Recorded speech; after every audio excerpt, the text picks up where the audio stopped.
There's been a lot of talk in the music industry lately about how artists have to start releasing new music every few weeks in order to be successful. Spotify CEO Daniel Ek recently caught a lot of flack for more or less saying artists need to work harder and release more music more frequently if they want to be successful. Here's the actual quote from his interview with Music Alley. Some artists that used to do well in the past may not do well in this future landscape where you can't record music once every 3 to 4 years and think that's going to be enough. He went on to say, the artists today that are making it realize it's about creating continuous engagement with their fans, it's about putting the work in, about the storytelling around the album, and about keeping a continuous dialogue with your fans. Now, regardless about how you might feel about those comments or whether or not you agree with them, well, you know what? It doesn't really matter because in this video, I'm going to explain how you can be successful without releasing music more frequently, and I'm going to explain how you can easily release new music every few weeks without having to write new songs. Let's get started. What's up guys, Justin here, and in this video I'm going to cover two things. First, I'm going to explain why you don't need to release music every few weeks or even every few months in order to be successful. And then I'm going to explain exactly how you can release new music every few weeks without having to write new songs. So first things first, why are we even talking about releasing new songs every few weeks in the first place? Because if we're just talking about fan engagement, you can easily keep your fans engaged and build a connection with your audience on social media without releasing new music. Well, the idea of releasing music more frequently has a little bit more to do with catering to Spotify's algorithm, which rewards artists that release music more frequently. When Spotify's algorithm picks up your music and shares it with new listeners, you get a lot of new exposure, a lot of exposure to new audiences, and it doesn't cost you anything. Well, of course, it will cost you a little something in the beginning to get that initial promotion going, to get enough traction that you eventually get noticed by the algorithm. But Spotify doesn't charge you anything to share your music. You just have to have a certain level of engagement to get noticed by their algorithm in the first place. So there's a pretty big benefit to building a release strategy that caters to Spotify's algorithm and increases your chances of getting added to Discover Weekly, Release Radar, Daily Mixes, Artist Radio, and other playlists. But Spotify is not the only way to promote your music. The fact of the matter is that yes, you can release music once every 3 to 4 years and have a successful career. You might not get as much love from Spotify's algorithm if you do that, but you can still have a very lucrative career. It all just depends on what you want and what your goals are. If you want to be the next Taylor Swift or Harry Styles and hit the top spot on Billboard charts, then yeah, you might need to be a little bit more prolific with your releases. If you want to get your music featured on Spotify's most popular playlists, then yeah, it's going to help you if you do what Spotify's CEO tells you to and you release music every few weeks. But if your goal is to just stay a completely independent artist that makes 6 or 7 figures a year, doing things your way, releasing music whenever you want, touring when you want, and not concerning yourself with Spotify at all, that's completely doable. You can still build a fan base and connect with fans without Spotify. It might be more of a challenge to build a massive audience of millions of fans, but the reality is that you don't need millions of fans to have a successful music career. You may be familiar with Kevin Kelly's 1,000 True Fan Principle. If you've watched this channel for a while, you've probably heard me bring it up many times. And I'm not going to get too deep into that here, but I will link to a couple other videos in the video description if you'd like to learn more about the 1,000 True Fan Principle and how it applies to your music career. But suffice to say, you can build a loyal following of diehard fans that will support what you do and allow you to earn a comfortable living without Spotify. So if you don't want to release new music more often than once every 3 to 4 years, you don't really have to. Now, that addresses the first thing that I wanted to touch on in this video, the fact that you don't need to release music every few weeks or even every few months to be successful. It all just depends on what you consider success. Now I'm going to explain how you can release new music every few weeks without having to write new songs. So let me first touch briefly on why it's important to do that if one of your primary goals is to build a big following on Spotify. Well, just like if you want to grow on Instagram or any other social media platform, you should post more frequently to keep your followers engaged. And the same can be said for Spotify. Releasing new music frequently will help to keep your followers and listeners engaged. Now, one example of this would be Release Radar. Release Radar is a playlist that's particularly unique because it's one that's unique to each listener, and it's one that you can actually get all of your releases on, for certain listeners at least.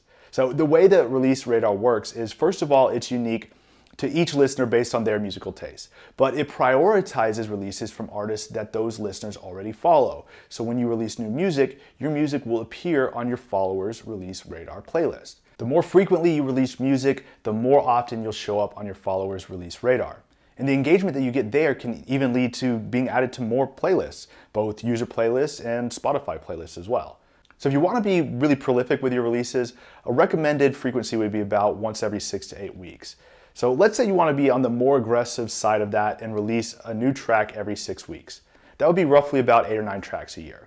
Well, as I mentioned before, I'm going to explain how you can easily release new music every few weeks without having to write new songs. Now keep in mind, I said that you won't have to write new songs, but the tracks do need to be a bit different. You can't just keep uploading the same track. So I'm going to give you 8 ideas that you can use to create alternate versions of the same song so you can release the same song once every 6 weeks for an entire year. 1, a rough cut of the song that you share before the official release. 2, your official release. 3, an acoustic version. 4, a hip hop or dance remix. 5, a featured artist remix. Collaborate with another artist. This is a great way to expand your audience because you can now share this track with your featured artist fan base as well. Look at what Lil Nas X did with his hit song Old Town Road. He broke the record for having his song at the #1 spot on Billboard by keeping the same song fresh with tons of remixes featuring hip-hop artists like Lil Wayne or EDM DJs like Diplo. He even did a remix with Billy Ray Cyrus. Number 6, a live version. Make a recording at your next live show. Very simple. 7, do a fan contest. Release a stem pack to all your fans. A stem pack is the loops or samples from your final mix. Give those out to all your fans and let them create their own remixes. And then choose a winner that you can then release as an official release on Spotify. This is something that Trent Reznor of 9 Inch Nails does all the time. Not only is it a great way to crowdsource a new release, it can also be a great way to get a lot of exposure to new fans because most of those fans that create their own remix of your song will likely share it with their friends and any fans that they have, even if they don't win the contest. And number 8, you can release your track with a commentary, you explaining how or why you wrote a particular song and what it's about. For a long time, track commentaries have been released as bonus content on album releases, and you can easily do this with singles on Spotify as well. So there you go. Those are some ideas of how you can release a different version of the same song every 6 weeks for a full year. Or if you don't want to release the same song, here's another idea. Release a couple singles, then the full album, and then, let's say it's a 12-song album, if you were to create one alternate version of each track, of each of those 12 tracks, that's another 12 tracks. You could then release one every 6 weeks, and that'll last you 72 weeks. That's almost a year and a half. Create 2 alternate versions of each track, and now you have enough tracks to release one every 6 weeks for almost 3 years. And that's all without ever releasing an entirely new song. So doing things that way, you could actually go 3 or 4 years without releasing a new album and still cater to Spotify's algorithm with a new track every 6 to 8 weeks. Now I realize that that certainly could be a lot of work. It is a lot of work that's going to go into creating all those remixes. I'm not saying that it won't, but in the end, it just depends on what your goals are. If you want to stay independent and release your music whenever you feel like and not worry about Spotify's algorithm at all, that's completely doable. You just need to focus on building a connection with your fans, create a small community of people that absolutely love your music. This is what the 1000 True Fan Principle is all about. Again, I'll link to some videos on that topic in the video description if you want to learn more about that. But on the other hand, if you want to grow a massive following on Spotify, then you should try to be very prolific with your releases. But that doesn't mean that you necessarily have to write a bunch of new songs. You can remix existing tracks, record live versions, or any number of the other ideas that we covered previously. Now, in addition to releasing music more frequently, you also need to make sure that you're getting plenty of engagement and more followers on Spotify. If you want to take advantage of getting your music on a lot of listeners' release radar playlists, you'll need to work on increasing your followers on Spotify. Now, this is where contacting playlist curators and using playlist submission services can fall short.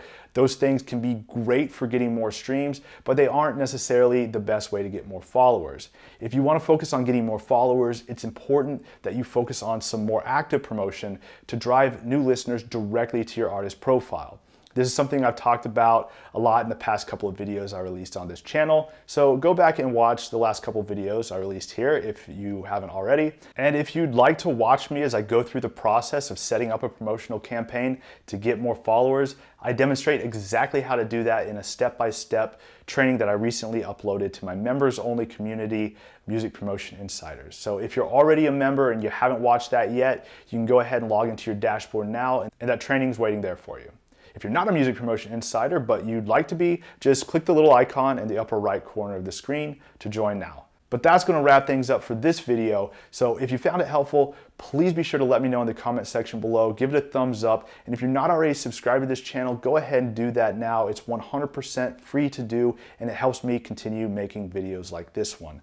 Be sure to tick that little bell icon to be notified as soon as new videos are released on the channel. Thanks for watching. I'll see you next time.